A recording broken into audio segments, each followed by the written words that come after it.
Welcome to the first episode of the UG podcast. My name is Nick, or as a lot of people know me in the server, Sardines. And I have a very special UG staff member here with me today. He is the event master. He's in charge of all the events that go down in the server. May I introduce Wolf, also known in real life as Travis. Welcome. What's up, guys? Woo, woo, woo. Yeah. Insert applause here. Yeah. Anyway. Thanks for joining me today, man. I'm glad you could take some time and talk with me for a little bit. Oh, I had to take time out of my busy schedule just for this. So a lot of people know you in the server as a die-hard Rocket League player. So pretty much you like flying around in a car, playing soccer in a car. Of course, we're talking about video games, guys. With Rocket Boost and playing soccer in a car. Am I right about that? Yeah. I mean, that's pretty straightforward. You're playing soccer with cars that have rockets attached to them, and you go and score goals. I guess that is the point, huh? Yeah. Yeah. So how's that going for you lately? First, don't get me started. Is it rough? The grind it's pretty rough. I'm stuck. Okay, we just had, I think it was last month, we just hit a new season. So at the start of the season, I was doing really good. I was sitting at like champ 2 level. Now I'm down to like trying to stay in champ 1. It's rough. So the player base is rough. So where is that ranking wise? Like, where's champ at? Is that like... So just to make sure, I believe it's in the top 5% of where I'm playing at right now, and I'm pulling up my stats right now. I'm basically going up against the top 5% in the world, and that number gets smaller because I'm playing specifically in North America, and that number gets smaller because I'm specifically playing in US West servers. So yes, I'm in the top 5% in the world, but like specifically in like the US region, the US West region, that number becomes a lot higher. So what you're trying to tell me is you're a nerd. I'm cracked. You're cracked. Cracked. All right. Sweet. All right. So before we talk about anything else, I thought there would be something fun for us to talk about, would be gamer tags. I've been thinking about this lately, especially whenever we meet someone new and, while we're gaming and stuff like that. Give me your opinion on gamer tags, like first impressions you get from someone's gamer tag. I don't know. Like, to me, gamer tags don't mean much because I'm so used to like, oh, just put in some username here. Oh, random stuff, 5, 6, 7. Like, it's something like that.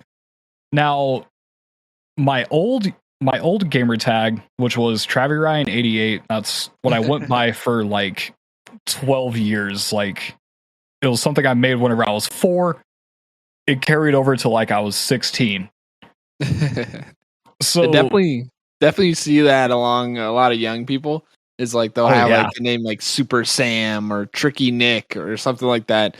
You can just tell when you hop into a game lobby that someone is very young whenever you see like Sam plays soccer 3-3 or something like that, where it's just so cheesy and so I guess kid like. I don't know how to explain it. It's just something you get the feel for. It's just like that person is definitely young. Oh yeah. Yeah, so when we're playing in the server and someone joins, like what is your first impression by their username? You think you can tell, like, can you tell what someone is like by their gamer tag, do you think? Sometimes yes and sometimes no. I mostly look at their their profile picture, especially in like Discord and stuff, because that's where you can tell. If somebody comes in and they don't have like a profile picture, 9 times out of 10 you're probably looking at a bot. You take a look at my profile picture, something that I had professionally done, you can tell that he's going to be legit, or she, works both ways. You can tell that they're going to be legit, they're going to be up forward, and yeah, they're going to be a good person to hang around with. You have other people like Juicy. Juicy's a trap. Like, I mean, say what you want. He's a trap. I think he goes against what you're saying because you go, I think for me, you can definitely tell what someone's like by their gamer tag or their username or whatever it is. Like looking at Juicy, we have a good friend Andreas in the server, and his gamer tag or name is only Juicy, and we call him Juicy. So like you get a good idea. Andreas, yeah. Oh Lord! Oh, I just exposed him. Oh, sorry. Sorry, Juicy. I'm keeping that in. Yeah. So, look at him. He looks like someone that would call himself only Juicy. You know his personality now, and it makes sense completely. But I think that is so evident by people's like name. You look at Gatsby's. It's Malice. It's like he games seriously and takes it very seriously. Or like Tempest, Alex's. Very serious. He's the owner of Unknown Gods for anybody who doesn't know. But, I feel like that's very telling.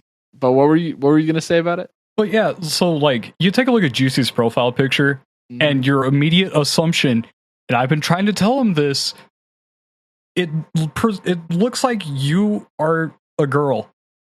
But you take a look at him in selfies, in pictures, he is anything but. He's definitely presents himself as a man other than his profile picture. I think there's some stereotypes that go into your profile picture that definitely are not true these days. Yeah. I mean, one thing I found that anybody can have any gamer tag picture or any picture in their profile. It's really hard to tell what someone identifies as or who they are by their profile picture, but I think you could definitely tell by like what it is. Like if you got a picture of Ed, and Eddie as your profile picture, I think you're definitely a goofball. But someone like me, I feel like I'm normal. I have a picture of myself as my profile picture. I don't think a lot of people do that. I think there's only but you also go by Sardines. That's true. I do go by Fish, so that's very true. My gamer tag is Sardines, which was pretty much just because my buddy called himself Anchovies, and I was like, "Oh, what's another fish?" Oh, and he wanted me to be what's the fish in SpongeBob? The really annoying ones that make a bunch of noise. Anchovies, yeah. Or no, there's another one. I don't know, but he's Anchovies, and I decided to be Sardines, which is really lame fish if you think about it. I mean, it's just a canned fish, but I chose that. I think it's funny whenever I play games and you can hear people talk to you. They're like Sardines. Fish. But where do you get Wolf from? You usually go by Wolf. My full username is Obsolete Wolf. Whenever I made the switch over from Ryan88 over to Obsolete Wolf, I wanted it to be more personal towards me. And at the time, I just felt like I was obsolete, to be 100% honest. I was going through a pretty rough stretch at that point. And so Obsolete just kind of stuck around. I was sitting there thinking like, okay, what could I use? Obsolete works. And then you take a look at Wolf.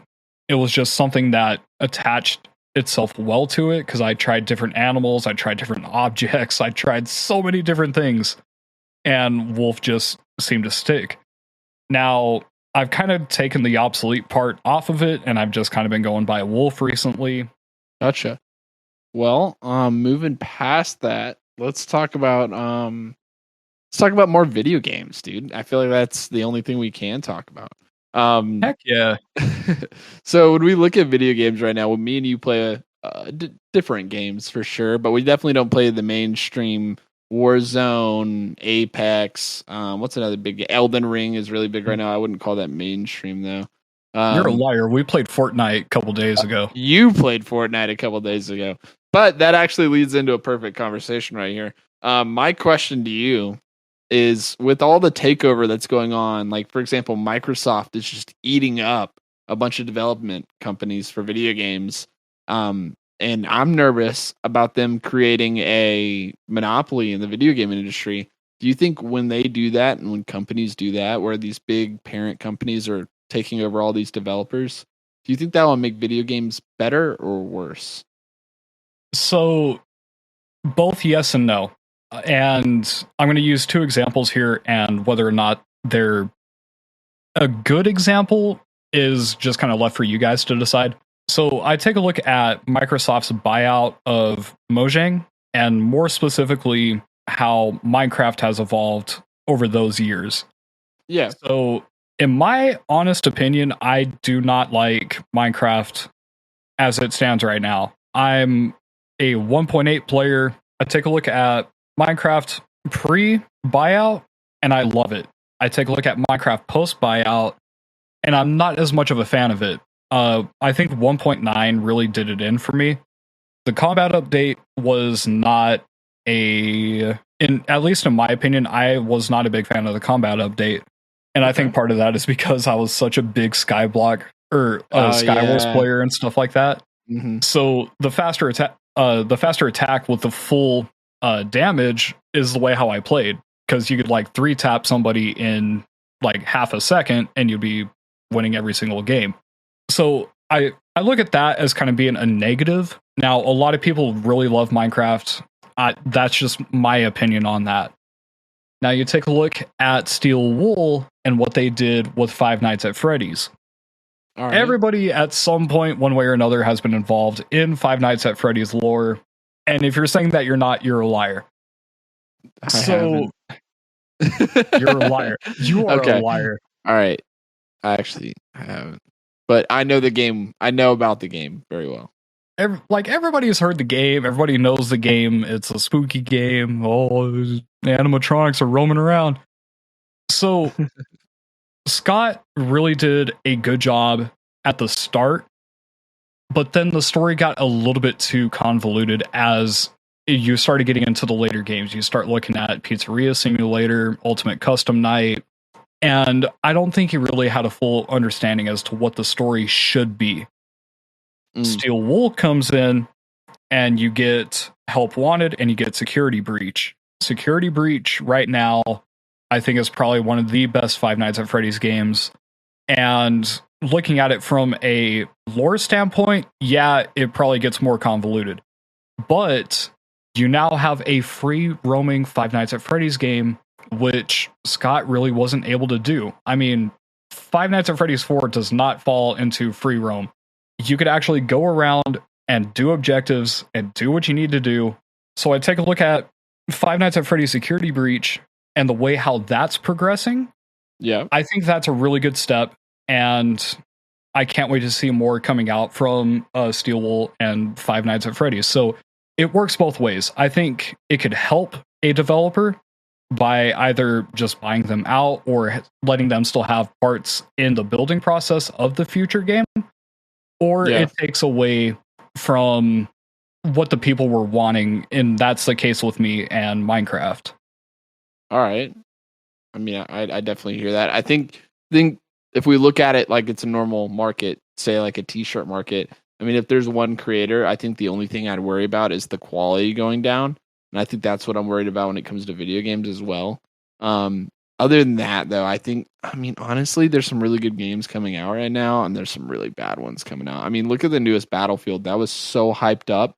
And some people really liked it, but I think all in all, it was kind of a failure, and in the eyes of gamers in general. But I mean, you got games like Elden Ring that came out. We have friends that have been playing that since it came out, and they have not gotten off of it. So I think a lot of people want me to play that. A lot of people want me to play Elden Ring. I cannot find a reason to play it. It's huge, bro. It's definitely like it's a huge game, man. I mean, I don't know enough about it. I guess I'm not really into that type of game. It's very much. I think it's a RPG. Very. I don't know how to explain it. It's hard. For anybody listening, go look it up. You'll probably find out more than I know. But in general, I think it's a really like grindy game, and it's just so alluring to a lot of people. And that came out, and that was big. What other games are coming out soon? You got the new Lego Star Wars coming out, which is like huge for a lot of people that played Lego Star Wars. That's coming out, and that looks. The reviews on it are huge. They're amazing. They love them, which is crazy. I actually started playing this. We're recording this on the day that it dropped because it's going to get released at a later date. I played it. I love what they did with it. Like Oh my gosh. Go and play it. Go and buy it. Go and have fun. It's fun. The reviews on it are insanely good. That's definitely a big game that came out. What other games have come out recently? I mean, there's a lot to come out soon. I'm just worried that the quality will go down. And I think you're right. Maybe it won't go down. And, hopefully the smaller developers will come out. I play a couple games by some small developers. I play Bannerlord, which is a really big like RPG, kind of like real time strategy mixed with like a first person / third person slasher, which is pretty sweet. And there's a couple different games that we're all playing that are pretty good. But other than that, really, hopefully there'll be some good video games coming out. I don't know how much longer I'll be, toes, head to toe deep in video games like I am right now being in school. But hopefully when I am still playing video games, they'll still be coming out pretty strong. With that kind of conversation finished up, let's talk about Unknown Gods. So as of recent, we have recently announced and actually had our first in-house since a while ago. Do you want to talk about that? Yeah. So for anybody who's in UG right now, in-houses are back. We're going to start having fun with them again. They've been gone for what feels like a year. And I mean, we just left off on bad terms. A lot of people were saying that we should go back to it being fully competitive. You had people that were wanting to play just to have fun. So we took it away. We really thought about it. It's been in the conversation for, I want to say, like the last 2 months. And we did a in-house, I think it was last week, 2 weeks ago. I can't exactly remember. It was 2 weeks ago. So we're going to bring back in-houses for you guys. And it's probably going to be like a monthly thing. And we have plenty of other things that are coming in the works as well. Like we have the UG podcast. So if you're looking for more content, really keep an eye out here. We have more in-houses coming up that will probably be doing stuff like Jackbox. Really just that's so much fun. Oh yeah. We got movie nights. We live stream movies here on the server and everybody comes in and watch it. We watched what's the newest Spider-Man? Spider-Man No Way Home? No Way Home, No Way Out, or something like that. Yeah, we watched the newest Spider-Man. It was the first time I watched it. It was awesome. All the guys were commentating on it, and not in an annoying amount, but in a good amount. But yeah, we have movie nights, and then of course Jackbox nights, which are my favorite. If you don't know what Jackbox is, it's a party game. You play on your phone or computer, and we live stream the main monitor so you can see it, and it's a whole lot of fun, a lot of laughs to go with that. But other than that, make sure to check out servers info if you're in the server. If not, look up Unknown Gods on Dishboard. That's how you find us. And honestly, hop in. We have a lot of different servers going up right now. We actually just took down our Space Engineer server if you like survival games. But if you also like zombies and survival, right now we have a 7 Days to Die, which is a zombie survival game, which I know Wolf really likes. But we have one of those servers up right now, so make sure to check server info. Other than that, thanks so much for joining me, Travis. It's been good, dude. Good conversations. Dude, I can't wait to be back.